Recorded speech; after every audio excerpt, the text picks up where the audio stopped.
పవన్ గారు, అసలు ఈ సర్వీస్ స్టార్ట్ చేయాలని ఎట్లా థాట్ వచ్చింది మీకు? దానికంటే ముందు చాలా ఏళ్ళ కిందట, అంటే ఈ ఎలక్షన్స్కి ముందు చాలా ఏళ్ళ కిందట ఒకసారి నేను మన గౌరవులైన శ్రీ చంద్రబాబు గారిని కలిసినప్పుడు ఆయన ఒక మాట చెప్పాడు. తను ఎప్పుడు ఆలోచించేది ఎప్పుడు తెలుగు వాళ్ళని ప్రపంచం మ్యాప్ మీద ఎలా పెట్టాలి అని. ఆ మాట విన్నప్పుడు ఈవెన్ ఐ థాట్, ఆయన అలా ఆలోచిస్తుంటే నేను ఏమైనా ప్రయత్నం చేసి తెలుగు వారి పేరు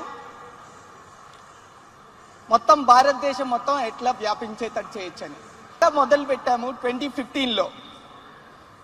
ఈరోజు ర్యాపిడో భారతదేశంలో 100 cities పైగా మేము వ్యాపించున్నాము. Let's give a big hand. 100 cities it has expanded to.